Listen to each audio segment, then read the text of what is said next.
السلام عليكم شباب بنات، شلونكم؟ شلون صحتكم؟ عساكم طيبين. انه اليوم موضوع مهم راح نتكلم بيه، وبعدها راح اشرح القصة اللي قالها صديق بالكلية. انه طالب سولف لي اياها. فتعرفون انه الطالبة هي اول ما تدخل الكلية كانت بالسادس اعدادي او علمي مجتمع مغلق، يعني فقط صديقات ومدرسات. من راح تنجح راح تتغير حياتها، مثل ما كانت تلبس سدرية انه راح تلبس بنطلون وتلبس بودي او تلبس ملابس، يعني انه تثير على اكثر من الشباب. يعني تعرفون انه بالسادس اعدادي انه راح تلبس، اكيد راح تلبس سدرية وحجاب، بس بينما انه راح تنجح الكلية راح تخلي مكياج وهاي السوالف. وراح اكثر، يعني اكو قسم من الطالبات ما تهتم بدراستها، تهتم بشكلها وتهتم يعني بشغلة انه حب هاي السوالف. على كل انه تترك كل شيء وتهتم لهاي الاشياء التافهة. فصديق سولف الموضوع قال لي اكو طالبة او طالبات انه سووا اشياء تافهة مجرد انه بس ينجحن. قال اكو طالبات يعني ما يدرسن ولا يهتمن بدراستهن ويهتمن بشغلات تافهة لحد ما تجي وقت الامتحانات فهي طايحة بدرس.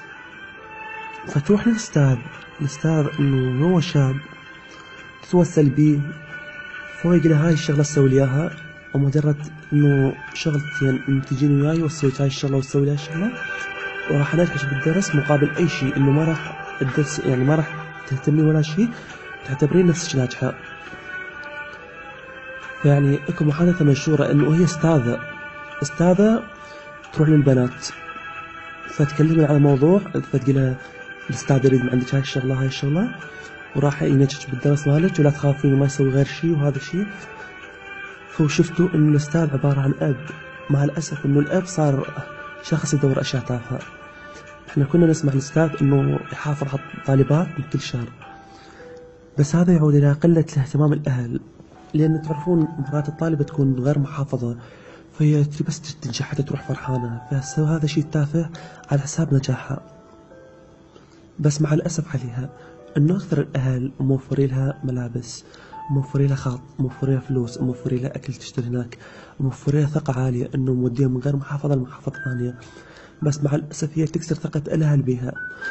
ان عصبانها ما راح يعرفون الاهل ما راح يعرفون صحيح، بس الله راح يغضب عليك لان انت سويتي شيء تافه. مثل ما انت مهتمة، انا ما اقول لك حبي، اكيد كل طالبة راح تحب، بس انه اهتمي بدراستك يعني بنسبة 60% او 70%. لا تخليها انه مستوى ادنى، انه راح يعني تطيحين بهذا الدرس تريدين تنجحين. يا اختي الغالية اهم شيء الدراسة، يعني انت رايحة الشغلة انه تهتمين بها الدراسة. بس مع الاسف انه بعض الاساتذة عندهم ابتزاز، يعني شلون ما تقولون يراهن على شغلتين، لو تنجحين لو تسوي لي هذا الشغلة انجحك وتسوي لي هاي الشغلة، فهي مضطرة تسوي هذا الشغلة التافهة على حساب نجاحها.